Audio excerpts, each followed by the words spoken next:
After what feels like a literal goddamn year of rumors, there's a new Nintendo Switch model, baby, and let me tell you, it's disappointing. What's going on, guys? It's your boy Squiz, also known as the Elusive Squirrel, and before you run into the comments and attack me, let me tell you why I think this new OLED Nintendo Switch is kind of disappointing. So let's dive in with what's new with this Nintendo Switch model.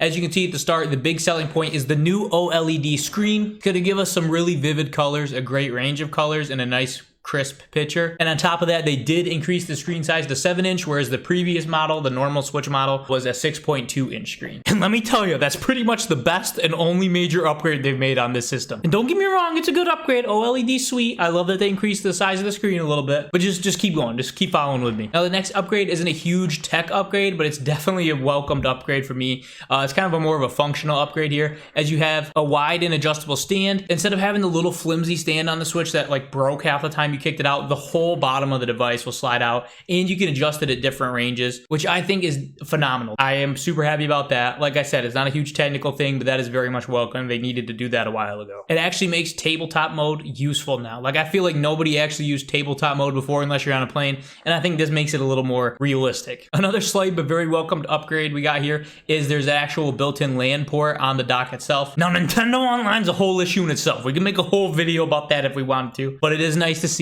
that for people who like to play like Smash Online or Mario Kart Online, they have a little bit better of an option to get a stable internet connection. So again, nothing out of the ballpark crazy. This should have been on the first model of the Switch, but it's finally here, so I gotta give them credit for that. And then second to last, it's gonna come with 64 gigabytes of internal storage compared to the lousy 32 gigabytes the original system had. I wish they would have went 128, but it is what it is. 64 is definitely better than 32. Still, you pretty much gotta buy an SD card if you're a pretty average gamer, especially if you're a Zelda fan.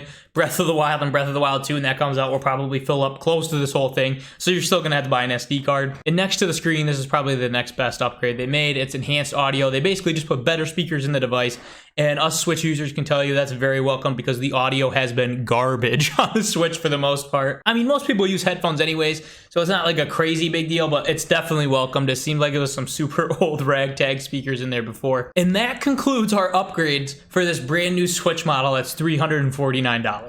Now, do I like the upgrades that are there, what they did do with it? Yes, I think all those upgrades were needed, but that's literally it, man. Like I said, newer titles like Monster Hunter Rise are just struggling. It seems like a hit or miss kind of thing, but a lot of my friends are just saying it struggles in handheld mode, man. And it's not just a Monster Hunter issue. There's tons of games that struggle to keep up. Hyrule Warriors was having a really tough time keeping up in some people's cases, especially if you're on like the first version of the Switch or Switch Lite. But man, it's 2021. You don't have to make something like the Xbox Series X or the PS5 because Nintendo's its own niche. I understand that. You don't need to make a powerhouse, but you gotta give us some upgraded specs, man. We have to be able to run these games smoothly, especially like Breath of the Wild 2. If it's gonna be bigger, badder, and better, I want a newer Switch to be able to handle that, man. I don't want choppy frame rates in Breath of the Wild 2, man. We need something that can show off the beauty of this game at its full power. And don't even get me started about 4K. How are we not having 4K in dock mode yet? I understand when you're undocked, you know, it's kind of a tricky situation. That's why I said the OLED screen is a great upgrade for what it is. But man, how are we not having an upscaled 4K dock at this point, man? It is 2021,